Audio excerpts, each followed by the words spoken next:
Eh bien, bonjour à tous et bienvenue mes amis sur Hollow Knight. Aujourd'hui, donc nous changeons un peu de Minecraft. On va se lancer une partie de Hollow Knight. Hollow Knight, qu'est-ce que c'est? Bien, c'est un jeu plateforme indépendant développé par Team Cherry, dont vous avez le logo juste à côté.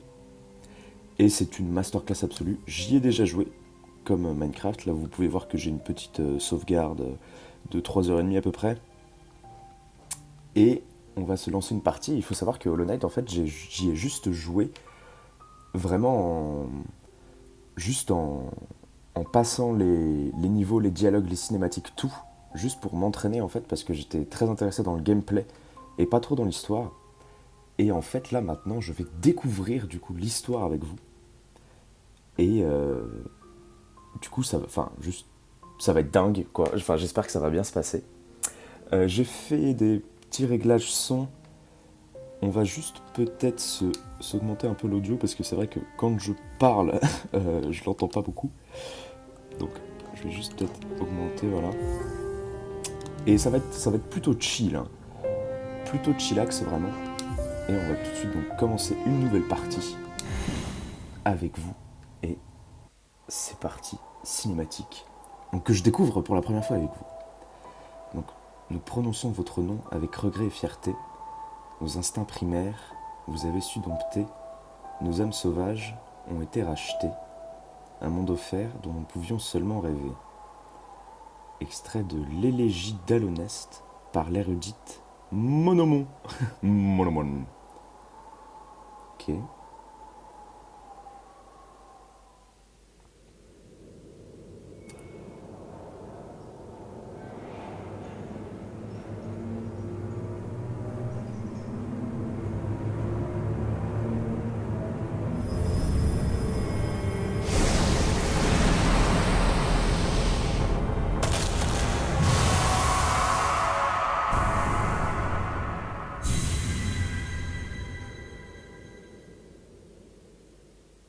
Ok, donc une sorte de prémonition, une sorte de foreshadowing ou de flashback, on sait pas trop. Oh, c'est nous. Coucou. Il est trop mignon.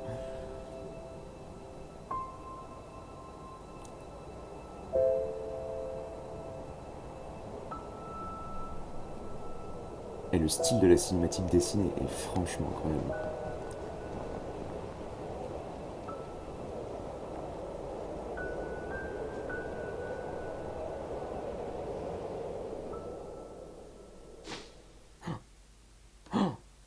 Incroyable, ça commence, c'est... Oh là là, la cinématique... Première fois que je la vois, hein. Franchement, j'aime beaucoup. Et donc là, on tombe... Excusez-moi.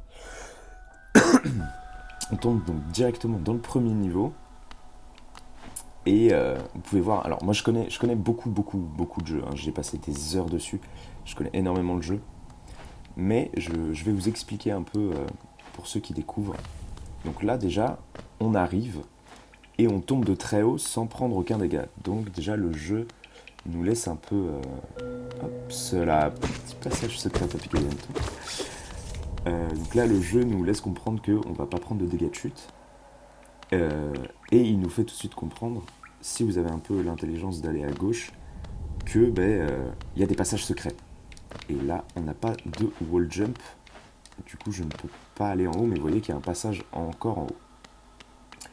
Donc, je joue avec une manette. Donc hop, là normalement vous entendez les bruits de ma manette. Je laisse en vrai les bruits de la manette, je sais que je devrais changer de micro et tout. Mais je trouve... Enfin, je sais pas, je trouve qu'il y a un petit air un peu stylé quand on entend les bruits de manette derrière. Après, vous me dites si ça dérange, j'essaierai de faire autrement. Déjà que je sais que le micro, il faut que je le change. J'ai essayé de configurer un autre micro là avant de lancer la vidéo et figurez-vous qu'il n'avait plus de piles.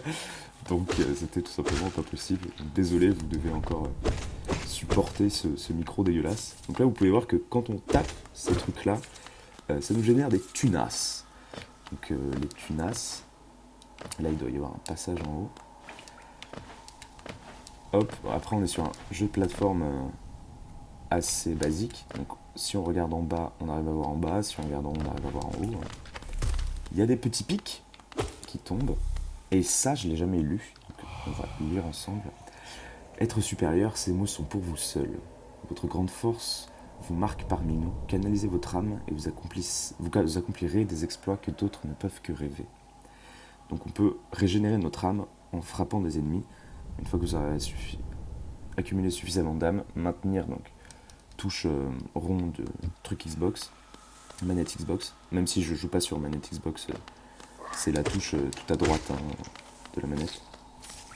Donc là, vous voyez, on a vu quelques ennemis, ça nous prend 1 ou 2 coups pour les buter.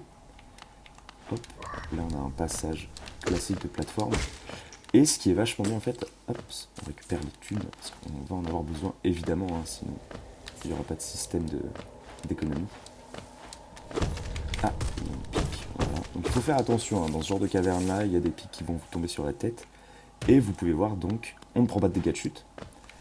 Et j'ai 5 cœurs en haut à gauche, ainsi que pour l'instant, donc 4 cœurs, pardon, ainsi que, oh là là, qu'est-ce que c'est que ça, excusez-moi, c'est bon, ça s'est viré, ainsi que 63 gold, et si je canalise, hop, je me penche en avant, je montre mes fesses, et je récupère du coup un point de vie en perdant de l'âme, et donc ça c'est un, hop, ça c'est quoi? C'est des petits blops là, vous voyez. Pas les trucs qui sont par terre, mais les trucs qui sont à gauche. Donc ça, je les tape, ça fait rien. Et si je tape ça, hop, ça va me donner des cœurs supplémentaires. Donc des cœurs bleus. Qui sont... ben voilà. J'avais pas vu le mob, donc l'exemple est parfait. Qui sont donc des cœurs temporaires qu'on ne peut pas recharger. Quand on les perd, vous voyez, l'emplacement se vide tout seul. Et on ne pourra pas les recharger. Donc c'est vraiment des cœurs temporaires. Là, on a des thunes en haut, mais on ne peut pas y aller. Vous voyez. Pourquoi ne peut-on pas y aller? Ça paraît étrange. Vous allez comprendre après pourquoi. Hop, des pics nous tombent sur la gueule. Là, on a un petit passage. Et ce qu'il faut savoir avec ce jeu, c'est que donc, voilà, c'est truffé de passages secrets et tout d'entrée. Mais surtout, vous pouvez, si vous regardez vers le haut, vous pouvez taper en haut avec votre arme. Donc ça s'appelle c'est un aiguillon. Et vous pouvez aussi taper en bas. Et quand on tape en bas, sur des pics, on peut les traverser. Voilà. Être supérieur, ces mots sont pour vous seuls. Au sein de nos terres, ne cachez pas votre vraie forme, que tous se réjouissent de votre splendeur, car seul ce royaume a pu produire des êtres tels que vous. Très bien. Dommage que ce soit séparé en deux parties, ils auraient pu tout mettre sur le premier truc. Donc là, on a un coffre, je tape le coffre, et qu'est-ce que j'obtiens? La fureur des disparus. Donc c'est un charme. Pour activer ces charmes, ces puissants attributs, nous avons besoin de nous reposer sur un banc.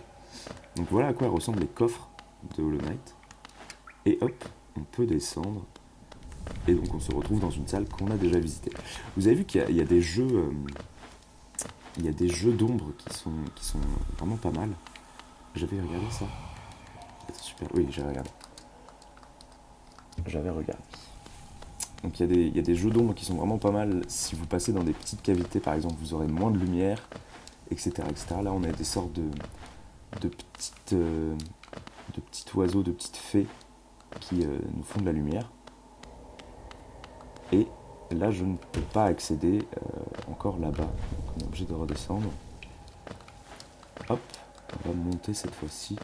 Et donc là, le jeu nous introduit directement le fait que si on voit des petits passages comme ça avec du bois, mais en fait on peut le détruire et du coup ça donne accès à d'autres salles. Être supérieur, ces mots sont pour vous seuls. Encore, au-delà de cet endroit, vous entrez sur la terre du roi et du créateur. Franchissez ce seuil et respectez nos lois. Soyez témoins de la dernière et unique civilisation, le royaume éternel, à l'honnête. Ah ouais, purée, c'est très fantasy, dark fantasy un peu, genre dernier royaume et tout. Là, il y a une porte qu'on peut détruire. Tiens, voilà. Et donc après avoir défoncé la porte, nous entrons dans le royaume d'Alonest. J'arrive tel Iron Man dans Marvel. Donc voilà, on a des petits lampadaires, de la petite déco. On voit ce qui s'apparente à être des maisons, donc Dartmouth, la ville fantôme. Et on peut parler au vieux papy là, et qui a l'air d'être vieux. L'ancien, ben voilà. Bien le bonjour, voyageur. J'ai bien peur qu'il n'en reste plus que moi pour t'accueillir. Notre ville est devenue très silencieuse au fil du temps. Tous les autres résidents ont disparu, un par un. Ils sont descendus dans le puits pour rejoindre les cavernes plus bas. Autrefois, il existait un grand royaume sous notre ville. Il est tombé en ruine il y a bien longtemps, mais il attire toujours un tas de monde dans ses profondeurs. Richesse, gloire, illumination, ces ténèbres semblent tout promettre. Fais bien attention à toi. L'air d'en bas est malsain. Les créatures deviennent folles et les voyageurs sont privés de leurs souvenirs. Ah ouais, putain, chaud. Peut-être que les rêves ne sont pas de si bonnes choses après tout. Oh. Allez, donc on part sur une certaine fatalité inhérente. Donc là, bien sûr, je n'ai pas de pad sur ma manette, donc j'utilise une touche du clavier. Et on peut donc directement s'équiper du charme La Fureur des Disparus, un charme donnant forme à la fureur à l'héroïsme de ceux qui sont sur le point de mourir. Proche de la mort, son porteur deviendra plus fort. Et je vous montre donc directement le menu. Donc là, on a un menu, donc vous voyez, on a le truc de canaliser. Donc on a notre petit aiguillon, vieux aiguillon, c'est une arme traditionnelle d'Alonest. Sa lame est émoussée par le temps et l'usure. Donc on a dû déjà s'en servir, notre perso en tout cas a dû déjà s'en servir. Et donc on a des petites maisons. Pour toutes vos fournitures de cartographie, nous serons bientôt vers Iselda et Cornifère. Merci, Cornifère qui ressemble un peu à... Le blaze ressemble un peu à Calcifère, n'est-ce pas, du château ambulant. Et donc là en fait on a une vaste étendue et une porte en pierre avec une serrure simple. Donc il nous faudra une clé pour ouvrir cette porte. Et on a donc Dartmouth qui paraît être un village abandonné avec plus que quelques résidents. Et on descend dans le puits dont l'ancien nous a parlé. Et voilà, nous tombons donc dans Route oubliée, une sorte de nouveau biome, de nouvelle carte, avec des petits mobs que vous voyez on peut tuer relativement facilement. Hop, et là on voit des colonnades blanches, qu'est-ce que ça peut bien correspondre, avec des masques au-dessus. Oh, mais ne serait-ce pas ce qu'on a vu dans le générique? Oh, mon Dieu, déjà la fin au début? Il semblerait que oui. Temple de l'œuf noir. Ouais, donc c'est bien ce qu'on a vu au début du son. Bonjour! C'est un plaisir de rencontrer un autre voyageur sur ces sentiers perdus. Tu es petit, mais tu as l'air costaud. Je suis Quirrell, j'ai une sorte d'obsession pour tous ces endroits encore inexplorés. Cet ancien royaume recèle de nombreux mystères fascinants, et le plus intrigant d'entre eux est juste devant nous. Un grand œuf en pierre situé dans les vestiges d'un ancien royaume. Et cet œuf est-il chaud? Quoi qu'il en soit, il a l'air unique en son genre. Peut-on l'ouvrir? Il y a des marques étranges partout dessus. J'aime tellement un bon mystère. Qui sait quelles autres merveilles se trouvent plus profondément en dessous de nous? Donc voilà, on a un pote qui s'appelle Quirrell. Et on est dans une grande salle avec un œuf. Un œuf avec visiblement 3 visages, 3 masques qu'on peut mettre dessus. Et on dirait qu'il en a un déjà de masque sur la tête. Enfin, il ressemble, en tout cas son masque ressemble à celui-là. Voilà. Donc on a rencontré un explorateur finalement comme nous, qui n'est pas comme l'ancien qui reste dans le village H24. Hop, on continue la petite exploration. Donc voilà, les mobs nous aggro, hein, vous voyez, qui font sur nous. C'est plus des insectes que des explorateurs comme ont l'air d'être nous et Quirrell. Là donc on a le petit parcours et tout, qui mène à rien, juste sûrement pour se protéger des mobs. Hop, on continue, pour l'instant on focus à droite, on voit ce qui nous attend à droite. Et on a un gros mob. Ah, ça lance une petite musique déjà. Bon, je connais bien évidemment tous les patterns des mobs et tout, donc je vais pas vous faire la découverte de tous les trucs dans le détail, parce que vous verrez qu'on va rencontrer énormément de mobs. Mais je vous dirai quand même quand on arrivera au moment. Et donc là on gagne la masse de thunes après avoir éliminé ce gros mob. Et on voit directement un petit asticot emprisonné qu'on peut donc libérer de sa cage de verre qui retourne dans le sol. Voilà, donc lui, il avait l'air de protéger cet asticot. Peut-être en attendant qu'il développe le syndrome de Stockholm, je ne sais pas. Donc voilà. Voilà, donc rencontre avec un gros mob où une musique s'active, mais qui n'est pas un boss. Vous verrez après pourquoi, vous reconnaîtrez très facilement les boss. Donc là, on est dans une espèce de caverne avec des cristaux roses. Et un petit mineur, une mineuse, qui s'appelle Mila. Oh, enterre pas les légères, ma mère, enterre les yeux bien fermés, mon père, enterre 2 par 2, mes sœurs, et quand tu auras terminé, enterre-moi dans l'heure. Haha, tu la connais celle-là? C'est l'une de mes favorites. Nous pouvons chanter autre chose si tu veux. Commence à chanter et je chanterai avec toi. Je suis prête à parier que tu as une voix magnifique. Alors, dis-moi, que fais-tu là? Si tu es venu pour devenir riche, tu n'as qu'à regarder autour de toi. Ces mines sont toujours pleines à craquer de richesses. Il y en a assez pour tout le monde. Prends une pioche et fais comme moi. Et donc, on tombe sur, visiblement, Mila, une... Non, c'est bon. Ah, c'est un nouveau... Oh, enterre le chevalier avec son aiguillon brisé. Enterre le prêtre. Quelque chose au sujet d'une couronne? Je n'arrive pas à me souvenir du reste des paroles. Je vais juste fredonner alors. Ah, c'est vrai que j'oublie de regarder les autres dialogues s'il y en avait d'autres. Zut, suis-je bête? Bumpino est bête. Là on monte, on voit qu'on a un passage à gauche. On n'a pas de passage, on peut détruire donc les cristaux. Et là, on voit que visiblement on peut aller en dessous après. Mais pour l'instant on ne peut rien faire. Donc vous voyez qu'on peut taper en bas, mais ça ne fait rien. Malheureusement. Donc on va pour l'instant s'abstenir. Et là, nous avons une espèce de statue aura.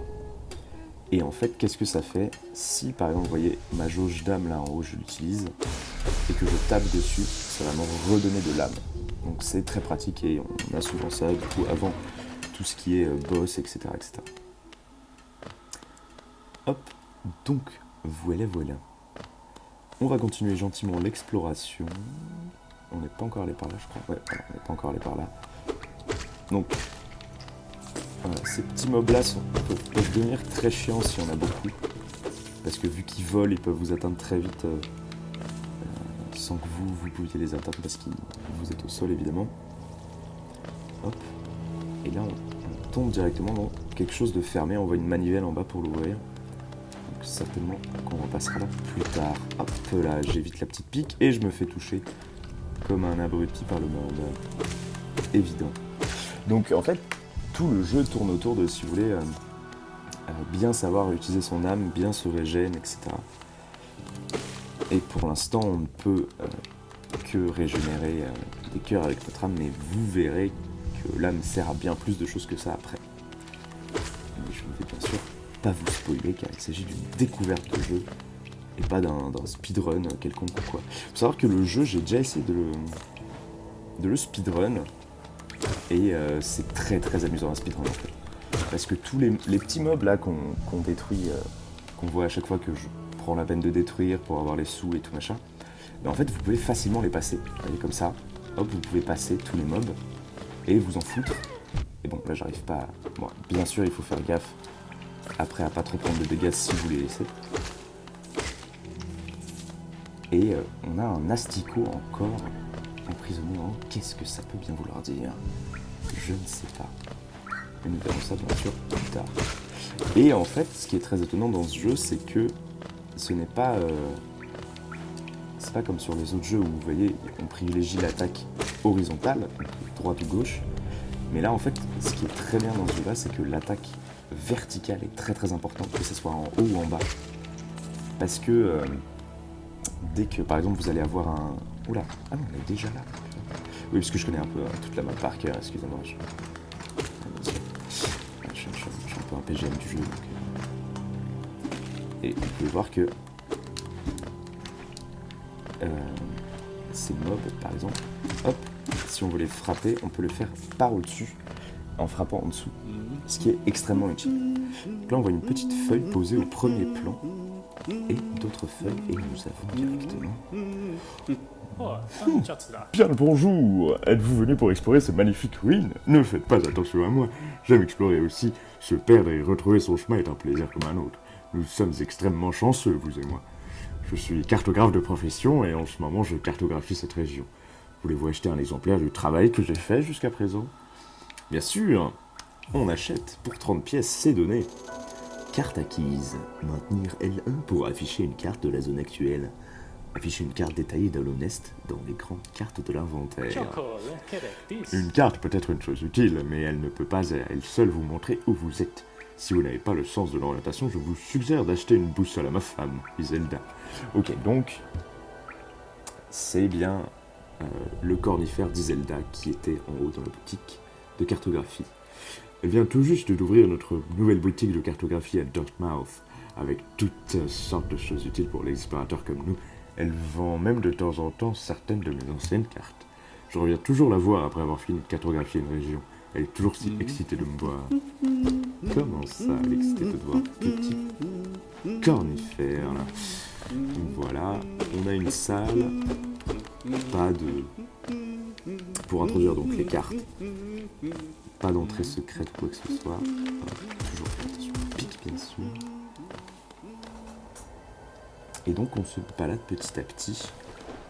Et là on voit que on a des mobs qui sortent du sol. Alors, donc c'est plus en termes de parcours que c'est intéressant. Sauf que ces mobs là, voilà, vous pouvez leur marcher dessus exactement comme avec les pics au sol.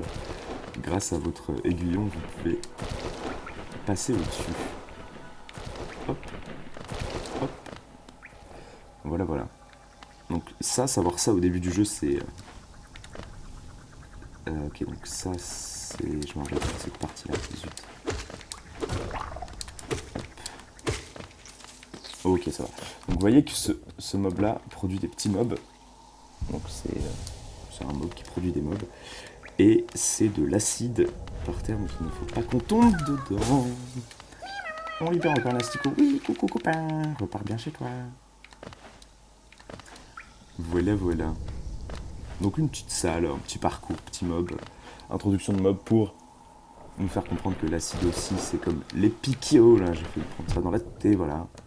Donc ça, on peut les taper, mais sauf que, vous voyez, vu qu'ils ont des pics, ils ont une sorte de protection sur eux. Donc ça ne sert à rien de les taper parce qu'ils sont entre guillemets invincibles, vu que c'est plus des trucs de plateforme parcours qu'autre chose. Et donc on va directement continuer la map. Nous arrivons donc dans un amassis de thunes incroyable. Hop. Ah, je peux le taper depuis là. Ah, et là voilà, nous sommes introduits au passage secret, n'est-ce pas? On va d'abord récupérer toutes les thunes escomptes et qu'on... Ah, zut! Je me souviens plus si les thunes disparaissent ou pas. Ok, donc là c'est un petit fight avec des mobs. Parce que vous voyez que les grilles se sont fermées, la musique a changé. Mais ce n'est toujours pas un boss. Parce que c'est plusieurs mobs tout simplement. C'est pas un boss. Hop. Hop. Il reste encore... Non, c'est bon. On a tout fait. Donc on récupère une tunasse qui était gentiment tombée là. Les thunes tombent, vu qu'elles rebondissent, elles tombent souvent très très bas. Et ça peut poser certains problèmes des fois. Voilà, vous voyez, elles rebondissent pas mal quand même. Et vous pouvez en perdre, parce que si elles tombent dans les pics ou dans des marais ou quoi, enfin dans de l'acide. Et donc ça, ce n'est pas de l'acide, mais une sorte de bain d'âme en fait. Vous voyez, il y a des chutes derrière avec des sortes de gros crânes comme ça. Ça rend très stylé. L'atmosphère de ce jeu est folle. Hein. Donc ça, c'est un banc qui est aussi un point de sauvegarde. Et donc voilà, on peut changer et tout et tout. Et vous avez donc une nouvelle partie de l'inventaire. Et donc on a Dartmouth et Route oubliée, donc, qui est une cartographie faite par Cornifère. Voilà, voilà. Pas de passage secret, rien. Et donc le bain d'âme, ça vous restaure de l'âme et vos cœurs, si vous n'en avez plus. Voilà, voilà. Et vous voyez qu'ils sont... Les trucs comme ça, en général, sont indiqués par une pancarte. Donc là, on a une pancarte avec effectivement ce crâne-là pour indiquer les chutes de Burnham. Là, nous avons un truc où on ne peut pas encore y accéder visiblement. Et des tunas. Donc, let's go prendre les tunas. Ce qui est marrant, c'est un peu comme si le minerai de gold était comment dire, genre c'est un peu comme nous, si les sous qu'on trouvait en fait c'était juste de l'or, des pépites d'or de base et qu'on devait les miner. Ouais. C'est assez drôle comme système, je trouve, mais qui est très classique dans les jeux, ce système-là. Et on commence déjà à accumuler pas mal de thunes. Ah oui, mon but, comme dans Minecraft, vu que c'est vraiment 2 jeux que je connais très bien, mon but est de mourir le moins possible, voire 0 fois, même si 0 fois bien sûr est utopique. Parce que Hollow Knight c'est quand même un jeu très très dur, très très élitiste. Easy to learn, hard to master, hein. C'est les meilleurs jeux pour moi. Hop, vous voyez qu'on se fait toucher, qu'on a un peu d'invincibilité quand même, hein, sinon, heureusement qu'on a de l'invincibilité. On va tout de suite se régénérer. Donc voilà, c'est facile à apprendre. Un peu difficile à manier des fois, j'avoue. Parce que déjà, si vous n'avez pas de manette et que vous jouez clavier souris, c'est juste chiant. J'ai fait le test, hein, parce que j'ai reçu ma manette il y a vraiment quelques jours. C'est pour ça que j'ai commencé à jouer au jeu avec vous. Mais sinon, c'est... Hop, on peut sauter par là. On peut sauter là et prendre ces pièces-là. Au clavier, c'est... J'ai pas envie de dire qu'il vaut même pas la peine de jouer, mais c'est vrai qu'au clavier, ce jeu, il est quand même beaucoup moins bien, quoi. Donc, je vous conseille vraiment de jouer avec la manette. Et oui, d'ailleurs, je vous ai pas parlé de ma manette. Je joue donc sur une manette 8 bits d'eau, qui est une manette compatible Mac, PC, PS4, Xbox, Nintendo Switch, et qui peut même se jouer sur vos smartphones parce que il y a du Bluetooth. Donc c'est vraiment the king of the manette, tu vois. The queen of the manette, pardon. Genre vraiment manette trop cool. Hop. Donc là on voit une pancarte avec un crâne aussi dessus. Qu'est-ce que ça peut bien vouloir dire? Oui, nous allons tout de suite voir ça. Donc la pancarte mène ici. J'aime bien faire genre je connais pas. Donc là on a de nouveau un banc. Est-ce que la pancarte indiquait le banc? Eh bien non. Une machine avec un symbole d'un coléoptère. Inséré Géo. Donc les thunes s'appellent les Géos. C'est vrai que j'avais oublié ça. Pardon.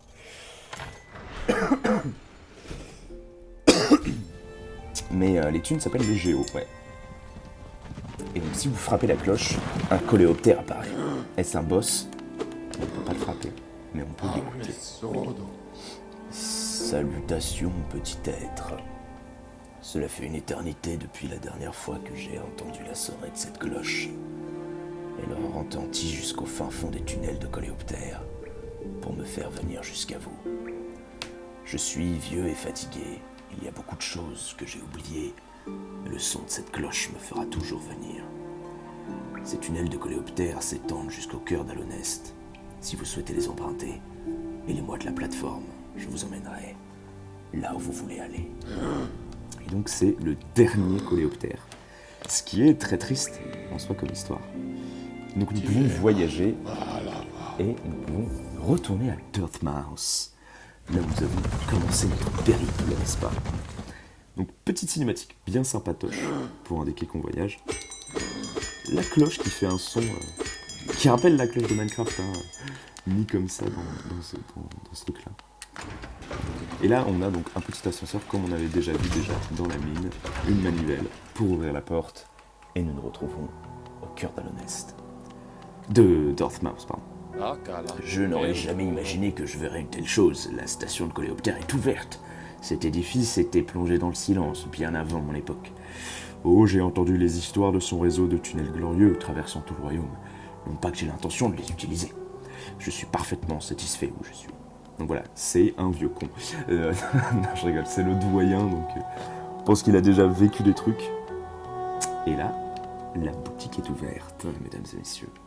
Et il s'agit Papa d'Isabella, nada. j'imagine. Iselda, pardon. Vous êtes venu acheter une carte, n'est-ce pas? Normalement, c'est avec mon mari que vous devriez traiter. Mais quelle surprise, il est encore dans les ruines. Il revient de temps en temps pour me donner de nouvelles cartes à vendre, mais je voudrais qu'il passe plus de temps ici. Tenir une boutique ne m'intéresse pas beaucoup. Vous devriez parfois revenir me voir. Avec mon mari qui est toujours en train de travailler, nous aurons de nouvelles cartes en stock de temps à autre. Maintenant, voyons ce qu'il me reste à vendre. Et donc, nous avons une boussole murmurante. Donc, vous voyez que les coûts de l'emplacement sont marqués. Donc là, ça coûte 1. Et en fait, il y a des emplacements pour les charmes. Donc, un charme peut être plus puissant qu'un autre. Et du coup, vous prendrez 1, 2, 3, voire plus d'emplacements. Et donc là, elle le vend à 220 balles. Et vivement recommandé, utilise ce charme si tu rencontres des difficultés à trouver ton chemin dans ce labyrinthe de ruines, juste en dessous de nous. Il indiquera ta position sur la carte, extrêmement utile pour pouvoir te repérer dans les lieux inconnus. Donc je pense que nous n'allons pas l'acheter parce que nous avons d'abord acheté la plume. Tu en auras besoin si tu veux pouvoir ajouter les nouvelles régions que tu exploreras sur ta carte. Cette plume est essentielle pour toute personne qui désire s'investir sérieusement en cartographie. Ensuite, donc, on a l'épingle de banc, donc ces épingles de banc indiquent l'emplacement sur votre carte, des bancs et des endroits où vous pouvez vous reposer, donc qui est très très utile. Hein. C'est très utile, c'est très utile si vous êtes épuisé, que vous avez besoin d'un endroit tranquille où vous asseoir. Épingle de cocon. Avez-vous vu ces magnifiques cocons bleus? Donc on les a déjà croisés au tout début. J'ai fabriqué ces épingles pour que vous puissiez marquer leur emplacement sur votre carte. Ces cocons sont très jolis mais très fragiles. Je vous prie de bien faire attention à ne pas les détruire. Zut. Ensuite, ça on le verra après. Épingles de la station Coléoptère. Ces épingles indiqueront l'emplacement sur votre carte des stations de coléoptères que vous aurez visitées. Ces endroits devaient être très animés quand les coléoptères les parcouraient. Épingles de source chaude. Ah voilà, donc c'est le lac d'âme qu'on a rencontré avant. Je fabriquais ces épingles pour marquer l'emplacement des sources chaudes du royaume. Je ne les ai pas encore visitées. Peut-être que Corne y ferme, on m'en ira les voir un jour. En attendant, je suis persuadé que vous ferez un meilleur usage de ces épingles. Voilà. Donc on peut... La boussole, je me rappelais plus qu'elle coûtait autant, et il me manque juste 9 balles pour l'avoir avec la plume, parce que ça serait 340. Donc je pense que je vais juste prendre la plume pour l'instant, parce que vous allez voir que en fait, la plume est très intéressante. Pourquoi? Tout simplement, quand on regarde les cartes... Ah non, zut, j'ai pas fait de demande. Quand on s'assoit, ça vous met carte mise à jour, et donc quand on regarde les cartes, on voit, voilà, c'est beaucoup plus détaillé. Il y a vraiment tous les passages qui sont marqués et tout. Et vous voyez que on a découvert déjà pas mal de trucs, mais qu'il y a encore plein de passages qui nous restent à découvrir. Et mesdames et messieurs, je pense que ça sera pour la prochaine vidéo. Voilà, je vous tease le truc et tout là, comme ça, t'as vu. Donc voilà, c'est un jeu qui est incroyable. Le sound design est fou, la musique est folle, la DA est folle aussi. Et vous allez voir que c'est un jeu qui est gigantesque. Quoi, voilà, donc on a Route oubliée qui est en bas, Dartmouth qui est en haut là. Et vraiment un jeu, c'est une masterclass absolue. Et on se retrouve très bientôt pour continuer cette exploration de ces 2 premiers biomes. Et du coup, c'était Bulpino, je vous souhaite une bonne journée soirée. Et on se revoit très très vite. Voilà.